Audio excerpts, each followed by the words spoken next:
280 से ज्यादा मौतें और 1000 से ज्यादा लोग घायल।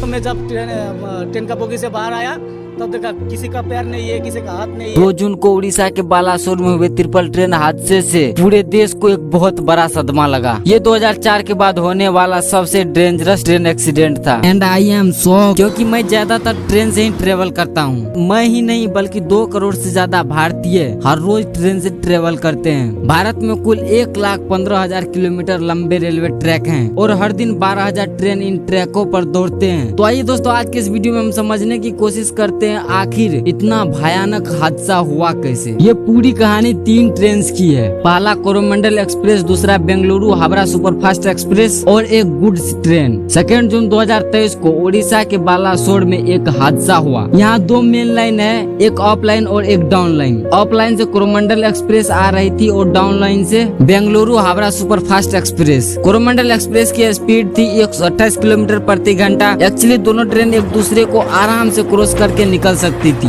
लेकिन अचानक से कोरोमंडल एक्सप्रेस अप लाइन को छोड़ के लूप लाइन पर चली गई और यहाँ खड़ी एक मालगाड़ी से टकरा गई और डीरेल हो गई। इनके कुछ कोचेस डीरेल होकर डाउन लाइन से आने वाली दूसरी ट्रेन से टकरा गई। In short this is what happened. अब कुछ सवाल खड़े होते हैं। पहला सवाल, क्यों ये पूरा एक्सीडेंट ओवर स्पीडिंग की वजह से हुई? The answer is no. Driver को मैक्सिमम 130 किलोमीटर प्रति घंटा की स्पीड से जाने की अनुमति थी और वो 128 किलोमीटर प्रति घंटा के स्पीड से जा रहा था। इनफैक्ट ड्राइवर ने कहा था कि उसे ग्रीन सिग्नल भी मिला था, इसीलिए ऑफिसर्स ने उसे क्लीन सेट दे दी। दूसरा सवाल, ये ट्रेन अचानक से ट्रैक बदली कैसे? कुछ बातें हैं जिनके बारे में इन्वेस्टिगेशन अभी जारी है। हर एक ट्रेन में एक डाटा लॉगर होता है जिसमें सिग्नलिंग सिस्टम, स्टेशन एक्टिविटीज और ड्राइवर के एक्शंस का डाटा रिकॉर्ड होता है। इस डाटा लॉगर से हमें प्रॉपरली क्या हुआ इसकी जानकारी मिल सकती है, लेकिन मीडिया ने कुछ और ही किया। कई मीडिया एजेंसी ने साइट पर जाकर पैसेंजर्स की इंटरव्यू लेने लगा, जिससे इन्वेस्टिगेशन में हेल्प होने की बजाय पैनिक और गुस्सा फैल गया। इससे हासिल तो कुछ नहीं हुआ, क्योंकि जब इस इवेंट लॉगर की जांच पड़ताल होगी तभी पता चलेगा कि एक्चुअली में हुआ क्या था। अब सवाल तो कई सारे हैं, जैसे आखिर ऐसा हुआ क्या कि ट्रेन ऑफ लाइन को छोड़ के लूप लाइन में चली गई? क्या इस एक्सीडेंट को हम रोक सकते थे? ऐसे ही कई सारे सवाल हैं, लेकिन टाइम बहुत कम है। मैं हमेशा से कोशिश करता हूँ आप तक करेक्ट इन्फॉर्मेशन पहुँचाया जाए। अगर आपको हमारा काम पसंद आता है तो लाइक और सब्सक्राइब करके हमें मोटिवेट करें। तो चलता हूँ,